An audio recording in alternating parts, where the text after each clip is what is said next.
Good morning guys, today is Sunday, nandito tayo ulit sa garden. Ipapakita ko sa inyo yung mga naging progress ng garden ko. Meron tayo mga ilang konting-konting magiging harvest. Ang daming buko ng ampalaya ko. So, ipapakita ko sa inyo. Ito pala yung talong ko.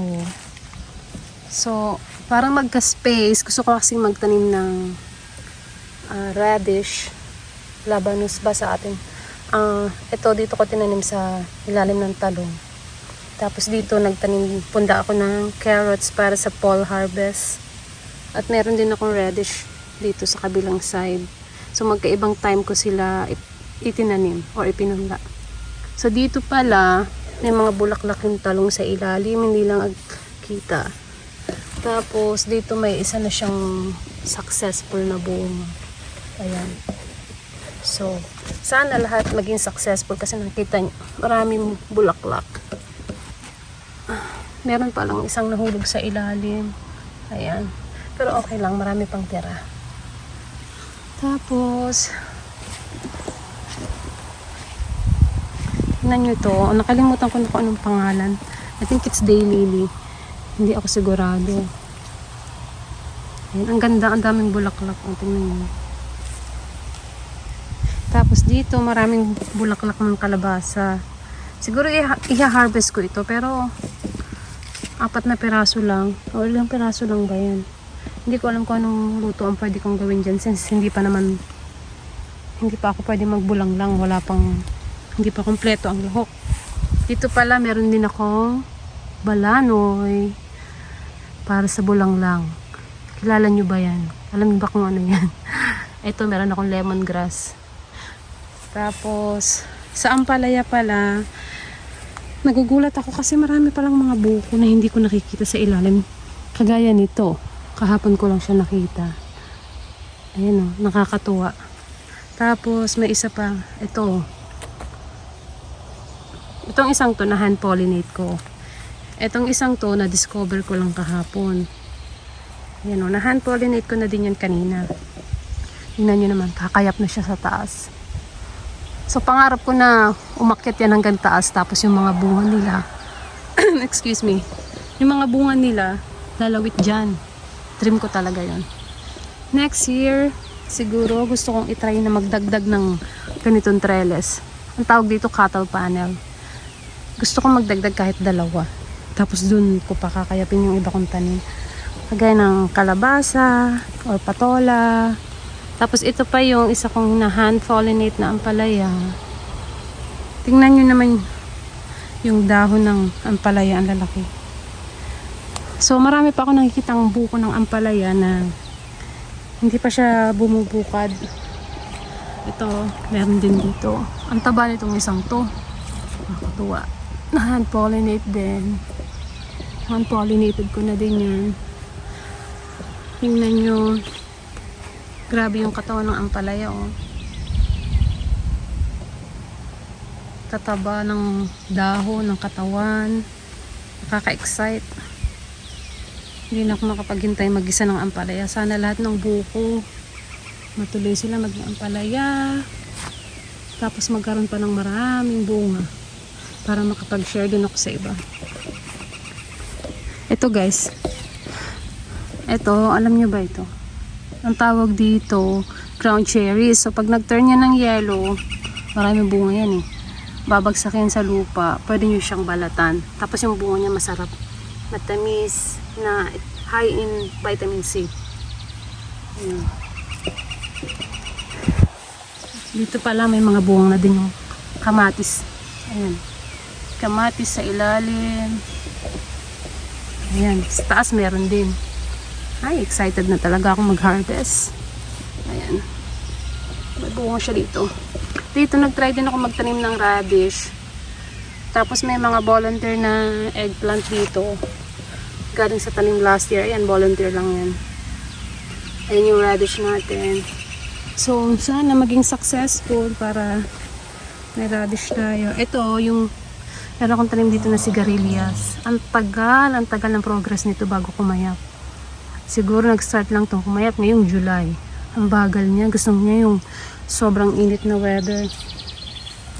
Ayan o. Another one. Sobrang nakaka-relax dito. Tapos ang naririnig ko lang yung huni ng ibon. Kasi ito yung puno natin ng kalamansi. Alam niyo sobrang mahal itong kalamansi na ito, pero dahil gustong gusto kong magkaroon ng kalamansi, puno ng kalamansi, binili ko siya. Okay lang. Kapag hindi naging successful ito, kasi nga nagkakaroon kami ng winter dito, sobrang brutal. Ipapasok ko siya sa loob ng bahay. So hopefully maging successful. Kung hindi man, at least I tried. Ito, may mga buko siya.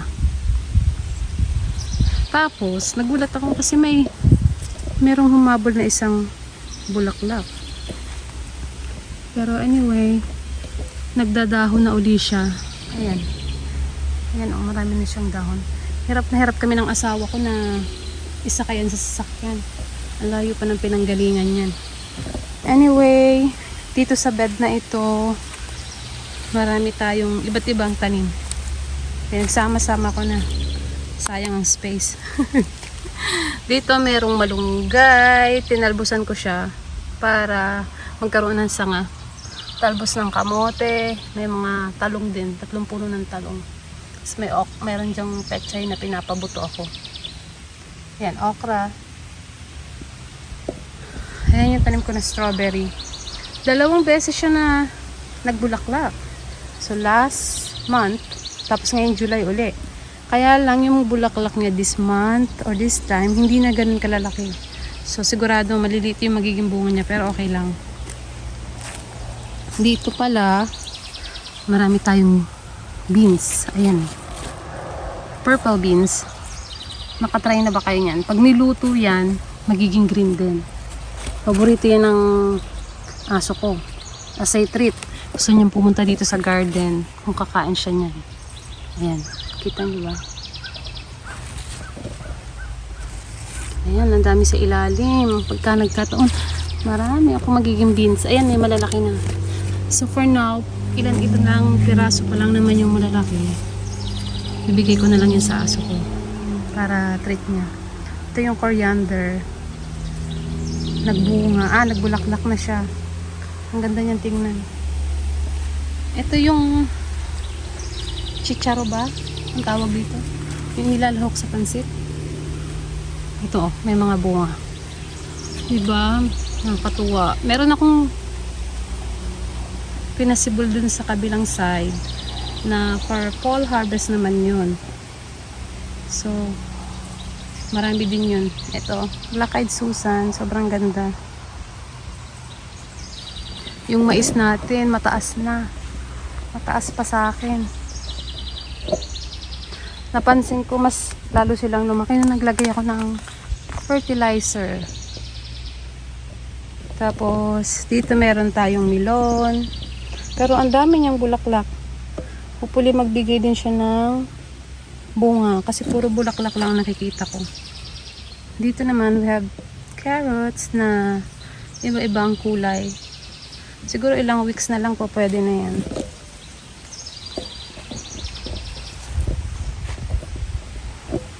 Dito marami tayong kamatis. Ang daming bunga niya sa ilalim. Ayan o. Siguro maglalagay ako dito ng fertilizer para lahat sila matuloy. Para mahinog. Dito meron din tayong ibang variety ng beans. Ito lumalaki na. Umahaba siya. Tapos malapad yung pagka-beans niya. Hindi siya yung ordinary size na beans. Nakalimutan ko na yung tawag eh. Dito meron din tayong ibang variety ng talong. Kung alam niyo yung talong na inaraw-araw, meron dyan. Hindi ko alam kung alin dyan kasi nga, yung binilhan namin sa Mong Village, hindi naman siya naka-label. Basta, pag sinabi mong ito, gusto mo, bibigay sa'yo. Nakalimutan ko naman palagyan ng label. Pasulatan sa kanila. Anyway, malalaman natin kapag nagbunga na. Dito yung pipino, marami ding bulaklak. At buko.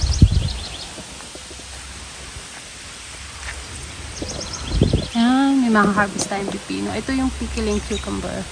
pickling cucumber. So, since pailan-ilan lang naman yung nakukuha ko pa, hindi pa yan pwedeng ipikot. Diretso na yun sa bibig. Dito, bulaklak din tayo. Ito, meron kaming miniature cherry trees. Kaya lang ito ay kinain ng usa. Years ago, nung wala pa kaming bakod. So, since kinain siya ng usa, hindi na uli siya nagbulaklak. So, tinatry ko pa rin alagaan. Gumanda na siya ngayon na wala na yung aphids. Hopefully next year. Naging maayos na.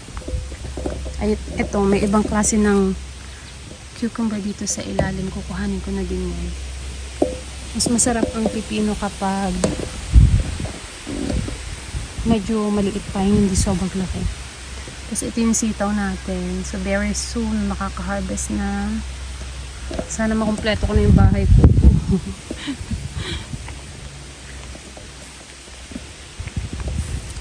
Tapos dito, meron tayong lahok-lahok na tanim din. Yan yung mga snow peas sa likuran. Malunggay din. Hindi malunggay. Nagsasanga na. Dito okra. Tapos yung mga sitaw ko dito na violet. Grabe yung katawan nila. Ang tataba. Ngayon lang ako nakapagtanim ng sitaw na ganito. Ayan, kumakayat na sila. Yan pala yung sitaw na violet. Ayan. Ang ganda. Ang ganda ng pagmasdan. Sinia. Ang ganda ng kulay. Ayan. Ito yung dill na nilalagay sa ano bang tawag doon? Pickles. Pickled cucumber. Pickled cucumber. May bulaklak na siya. Ang ganda ng tingnan. So again, Black-Eyed Susan. Volunteer lang lahat yan. Once na magtanim ka niyan, kagaya ng sinabi ko last time, tuloy-tuloy na. Hindi mo na kailangan magtanim. Ikaw ang magsasawa. Dito, more sinya. Tapos meron tayong mga green onions na pinasibol doon. Nakikita niyo yung mga maliliit lang na parang damo pa siya. Green onions yan. Yan yung mais. Tapos ayan. Ayan yung garden. Sana by the end of this month maka-harvest na tayo kasi gusto ko na talagang kumain. So until August na lang yung summer. By September, maglalagas na yung mga yan. Fall na. So, lahat ng to magiging brown na uli. Kaya, talagang ini-enjoy ko na. Ang ganda, diba? Imagine, lalabas ka dito sa umaga, magkakape. Nakaka-relax. Puka lang dito habang hindi pa mainit. Anyway, nakapagdilig na pala ako gabi. Tapos today at 10 a.m. meron kaming heat advisory. So magiging mainit. So tamang-tama na diligan ko na sila. Ayan guys. Ayan yung garden ko.